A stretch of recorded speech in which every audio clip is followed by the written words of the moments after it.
You know, we hear it all the time. Save your money. But then you see wealthy people, and the conversation is always about investing their money. So, which one is it? It's a question that can totally change your financial future, and today, we're going to get to the bottom of it. So let's just put the question right out there. To build real wealth, what's the right move? Should you be carefully saving your money, or should you be investing it? It's not a trick question, and by the end of this, you are going to have a super clear answer for yourself. Okay, at the heart of this whole thing is a really simple difference in what each one is for. Saving, that's all about safety. It's about keeping your money protected and ready for when you need it, for emergencies or short-term goals. Investing, on the other hand, is all about growth. It's putting your money to work so it can make more money over time. Safety versus growth. That's the game. Now, to make this crystal clear, let's tell a story. We're going to follow two friends, Ramesh and Suresh, over 10 years. They both start with the exact same amount of money and the same habit, but they choose two totally different paths. Let's see how that works out for them. So, first up, we've got Ramesh. He's a disciplined guy, he's consistent, and he's doing what a lot of us are taught is the right thing to do. Every single month, like clockwork, 5,000 rupees goes straight into his savings account. He's playing it safe. And this is exactly what saving is all about, right? Ramesh's number one goal is keeping that money safe and easy to get to if something unexpected happens. He's playing financial defense, which is a really important strategy. So after 10 years of doing this, what does his bank account actually look like? All right, so after 10 years of diligently saving 5 grand a month, Ramesh has put away a total of 6 lakh rupees. Not bad.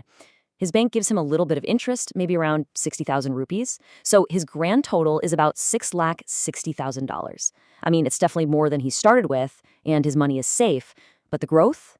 Well, it's pretty modest. Okay, now let's check in on his friend Suresh. Suresh also puts aside that same 5,000 rupees every month, and this is a big but, instead of just saving it, he decides to become an investor. And here's the key difference. Investing means you're buying things, assets, like stocks or mutual funds, that have the potential to grow. It's not just about keeping money safe, it's about giving your money a chance to become a lot more. Now, yeah, it involves more risk, but as you're about to see, it can also come with a much, much bigger reward. And boom, here's the result of that choice. After those same 10 years, Suresh also put in a total of 6 lakh rupees, just like Ramesh. But look at this. His investments have grown to almost double that amount, landing around 11,60,000 rupees. That massive gap? That's the magic of compound growth at work. And this is where things get really wild.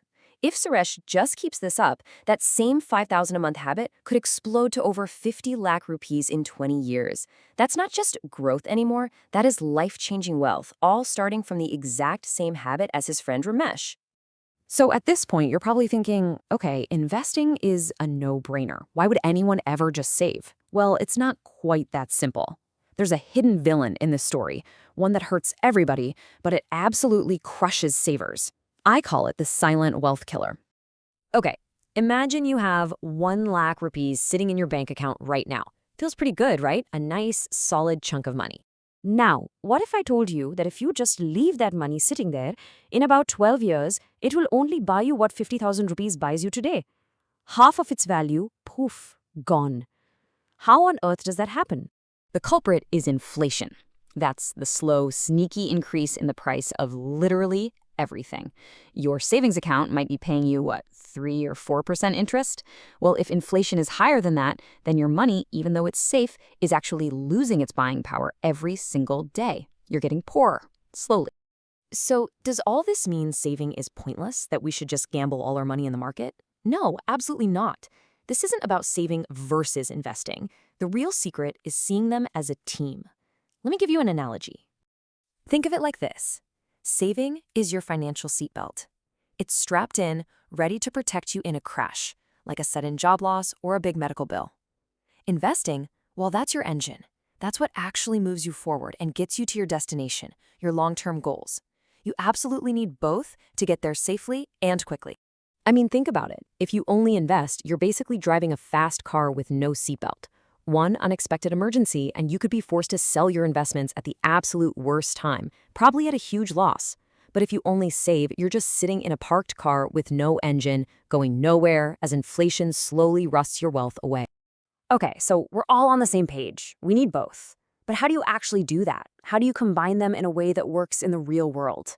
This is where we get practical. Let's talk about the actual formula for building wealth the smart way. Here it is, a simple 4-step plan. Step 1, build your seatbelt. That's an emergency fund with about 6 months worth of your living expenses sitting in an easy-to-access savings account. Step 2, keep saving for any big short-term goals, like a vacation or a down payment. Step 3, start your engine. Begin investing regularly for long-term growth. A great way to do this is with a systematic investment plan, or SIP. And step 4, and this might be the hardest part, just be patient. Stay invested and let it do its thing for the long haul. Now let's imagine a third person, Anita. She's the one who really gets it right. She saves $10,000 a month for her safety net and her short-term goals, and she invests $15,000 a month for long-term growth. See, she's got her seatbelt on tight and her engine is running strong. Over time, Anita is the one who's going to build true financial freedom. Now, there is one final, absolutely crucial piece to this puzzle. It's the secret ingredient that makes this whole engine roar to life. And the best part? It's completely free. And that secret ingredient is time. This quote says it all perfectly. You don't get rich by being a genius who perfectly times the market's ups and downs. No way. You get rich by consistently putting your money in the market and just giving it enough time to grow. It's about patience, not prediction. So, to wrap this all up, here's the final truth. Saving isn't the enemy. It's essential. Saving makes you secure. It's your foundation, your peace of mind. But saving alone will not make you wealthy.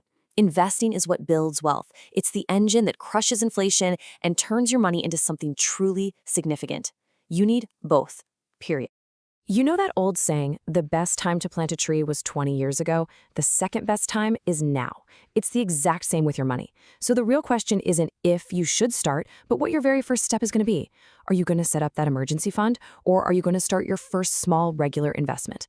Of course, just remember that this is all for educational purposes. When it comes to your own money, it's always a great idea to chat with a certified financial advisor who can give you advice for your specific situation. Thanks so much for joining me.